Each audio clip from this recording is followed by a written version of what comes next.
Neolithic engineers built megalithic monument with stones that weighed as much as two jumbo jets, each of the 30 to colossal stones that make up the Menga Dolmen. A 5,600-year-old megalithic monument in southern Spain is many times bigger than the largest megaliths at Stonehenge, the most famous Neolithic wonder. Embedded in the ground on a hilltop that rises about 50 meters (165 feet) above the surrounding plain, the stones form a dolmen, or single-chamber tomb, about 25 meters (82 feet) long and 5 meters (16.4 feet) wide at the widest point. The largest single stone weighs around 150 metric tons, about the same as a blue whale and nearly 5 times heavier than Stonehenge's largest component. Collectively, the megaliths weigh about 1,140 metric tons, I tell the students in my lectures. The weight is more than two Boeing 747 airplanes combined, the ones that fly across continents, and so on, fully loaded with fuel and passengers, said Leonardo García Sanjuán, a co-author of a new study on the monument and a professor of prehistory at Spain's University of Seville. It's a huge, enormous amount of stone, and it's always been a mystery and an intriguing scientific question how on earth it was built given the technology they had in the Neolithic period. The results of a decade-long research project published Friday in the journal Science Advances attempt to answer this question, revealing the surprisingly sophisticated engineering skills needed to accomplish such a feat. I'd noticed that its stones were carefully placed without gaps, but this paper reveals just how precisely that has to have been done.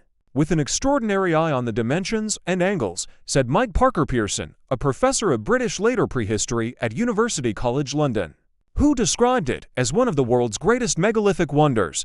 Parker-Pearson wasn't involved in the research. How to Build a Megalith. The project, led by José Antonio Lozano Rodriguez, a geologist at the Canary Islands Oceanographic Center, pieced together how the stones were cut, transported, and placed by looking at the topography and geology of the site, information from previous archaeological excavations, and ethnographic and historical accounts of building techniques. The upright stones that make up the walls of the chamber were not perfectly vertical, tilting inward at a gentle angle to make the building narrower at the roof than at the floor and creating a trapezoid-shaped chamber. The team calculated that each of the upright stones lean inward at a largely uniform angle of 84 to 85 degrees. The upright stones that form the walls also lean sideways against one another at a consistent angle. The architect and builders must have used tools, such as plumb levels and framing squares to achieve such consistency and accuracy, the study said. The precision of the angles is millimetric, García Sanjuán said. They made a Tetris out of this, like the computer game. He added, the stones were placed and carved so that they would be slightly inclined and perfectly adjusted to each other. Each block has to fit exactly with the others, and each block supports the others. All the stones are locked into one another and embedded into the bedrock. A unique feature of the monument revealed by the study showed how the upright stones were initially embedded, likely with the use of a counterweight, into foundation sockets so deep that up to 1/3 of the stones would have been below ground when first erected. Once the walls had been completed, the builders placed 5 huge capstones to form the roof. The builders subsequently removed the earth to the desired floor level, erecting stone pillars for extra support. Once the capstones were added, it was like a solid box with the bedrock still inside, and then they carved away all that rock, all that bedrock, to make the chamber, García Sanjuán said. The resulting building was then covered with a mound of soil, which would have insulated the chamber from cold and wet weather, as well as acting as a straitjacket to add stability to the construction, he added. García Sanjuán said it's not exactly clear how the dolmen was used, most likely as a temple and tomb, though few archaeological remains have been found within the relic. The paper suggested that one reason it was constructed to withstand the ages was because the region is seismically active. Parker-Pearson said its makers wanted to create a solid structure that lasted for eternity.